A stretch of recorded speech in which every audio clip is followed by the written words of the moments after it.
नमस्कार, मैं हूं प्रवीण गौतम।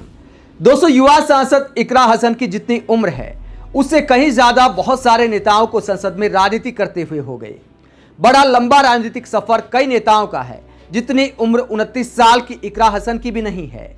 लेकिन ऐसे नेताओं को युवा सांसद इकरा हसन ने धर्म की राजनीति को लेकर जबरदस्त आईना दिखा दिया है। संसद में इकरा हसन ने जो पहली मांग देश की सरकार के सामने रखी, मोदी सरकार के सामने रखी, वो धर्म की राजनीति करने वालों को आईना दिखाती है। वो उन लोगों को आईना दिखाती है जो आजकल धर्म की राजनीति में देश को बरगलाने का काम करते हैं, भाईचारे को तोड़ने का काम करते हैं। और तरह तरह के बयान आपने सुने होंगे चुनाव के बाद। उम्रदराज नेता, जिन नेताओं ने अपनी सारी उम्र राजनीति में गुजार दी, आजकल बयान देते हैं कि फला समुदाय के लोगों ने, फला धर्म के लोगों ने हमें वोट नहीं दिया तो हम उनके काम नहीं करेंगे।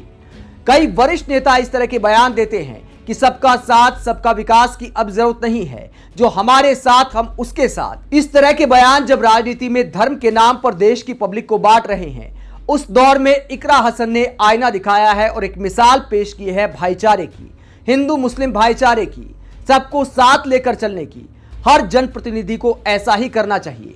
इकरा हसन ने मोदी सरकार के सामने पहली मांग क्या रखी, जिसके बाद सोशल मीडिया पर उनकी जमकर तारीफ की जा रही है। जरा सुनिए क्या डिमांड रखी इकरा हसन ने।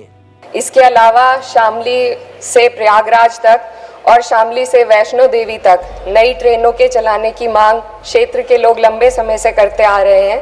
प्रयागराज में उच्च न्यायालय का होना और वैष्णो देवी एक धार्मिक तीर्थ स्थल होने के कारण दोनों स्थानों की कनेक्टिविटी अति आवश्यक है। अंत में दिल्ली शामली सहारनपुर रेल मार्ग पर तो यहाँ पर इकरा हसन मांग करती हैं, और भी कई मांगे इकरा हसन ने की, लेकिन एक मांग उनमें से ये थी कि वैष्णो देवी के लिए ट्रेन चलाई जाए। दोस्तों, हिंदू ही वैष्णो देवी तीर्थ यात्रा पर जाते हैं। यहाँ पर एक युवा मुस्लिम सांसद पहली डिमांड में हिंदुओं के लिए डिमांड कर रही हैं कि वहां पर धार्मिक आस्थाएं लोगों की जुड़ी हुई है, बड़ी परेशानी का सामना करना पड़ता है। इसीलिए शामली से लेकर वैष्णो देवी तक ट्रेन का इंतजाम किया जाए। लंबे समय से मेरे लोकसभा क्षेत्र के वासियों की डिमांड है, तो मोदी सरकार इस पर क्या कर रही है? ये डिमांड करती है इकरा हसन सरकार से कि जल्द ट्रेन चलाने का इंतजाम किया जाए वैष्णो देवी के लिए, और इसको लेकर जबरदस्त तारीफ की जा रही है। कांग्रेस प्रवक्ता अतुल लोंदे पाटिल समाजवादी पार्टी की युवा सांसद के बारे में क्या कहते हैं? इंडिया सांसद इकरा हसन जी शामली से वैष्णो देवी तक रेल सेवा शुरू करने के लिए संसद में निवेदन कर रही हैं। यही असली इंडिया है। जैकी यादव लिखते हैं, तो इसे ही कहते हैं समाजवादी संस्कार। कैराना से समाजवादी पार्टी की सांसद इकरा हसन जी को आज पहली बार लोकसभा में बोलने का मौका मिला, तो उन्होंने लोकसभा में कहा कि शामली से प्रयागराज तक और शामली से वैष्णो देवी तक नई ट्रेन चलाई जाए। इकरा हसन मुसलमान है, मगर वो हिंदुओं के तीर्थ स्थलों के लिए ट्रेन की मांग अपने पहले ही लोकसभा भाषण में करती हैं। यही तो है असली समाजवाद, जहां अपने धर्म और मजहब से ज्यादा अपनी जनता के हितों पर ध्यान दिया जाता है। डॉक्टर मोनिका सिंह लिखती हैं, ये खूबसूरती है हिंदुस्तान की। सपा की मुस्लिम सांसद शामली से माता वैष्णो देवी तक जाने के लिए नई रेल की मांग कर रही हैं संसद में। सांसद इकरा हसन, आपने दिल जीत लिया। नफरत के बाजार में यह है मोहब्बत की दुकान। और महिमा यादव लिखती हैं, ये खूबसूरती है हिंदुस्तान की। नफरत के बाजार में बोए गए बीज में से एक प्रेम के अंकुर की आस। समाजवादी पार्टी की मुस्लिम सांसद इकरा हसन शामली से माता वैष्णो देवी तक जाने के लिए सीधी ट्रेन की मांग संसद में कर रही हैं। सांसद इकरा हसन, आपने दिल जीत लिया।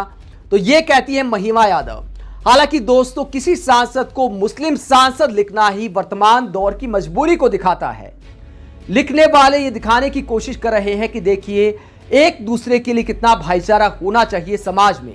नेताओं में हर वर्ग के लिए कैसे सम्मान होना चाहिए, चाहे कोई आपको वोट दे या ना दे, आपकी नजर में सबका एक सा सम्मान होना चाहिए। सबके काम कराने के आपको प्रयास करने चाहिए। और इकरा हसन ने उम्रदराज नेताओं को, बड़े बड़े पदों पर बैठे नेताओं को आईना दिखाया है कि अगर भारत को विकसित बनाना है तो सबसे पहले भारत में जरूरत है भाईचारा बनाए रखने की, सबको साथ लेकर चलने की, एक दूसरे में विश्वास बनाए रखने की। दोस्तों, इकरा हसन जैसे सांसदों का संसद में जाना यह भी संदेश देता है कि यह जरूरी है कि हर धर्म और समाज का संसद में प्रतिनिधित्व देखने को मिले, लेकिन उससे ज्यादा कहीं जरूरी है कि पढ़े लिखे सांसद, काबिल सांसद देश की संसद में देश की आवाज उठाने का काम करें। काबिल सांसद, खुली सोच वाले सांसद अगर हमारे जनप्रतिनिधि बनेंगे तभी हमारा देश विकसित भारत बन पाएगा। आप इकरा हसन के ऐसे अंदाज को लेकर क्या सोचते हैं, कमेंट बॉक्स में अपनी राय जरूर दें। अगर आप हमारी पत्रकारिता को पसंद करते हैं तो थैंक्स के ऑप्शन के जरिए आर्थिक सहयोग भी दे सकते हैं। इसके अलावा वीडियो को लाइक करें, चैनल को सब्सक्राइब करें। नमस्कार।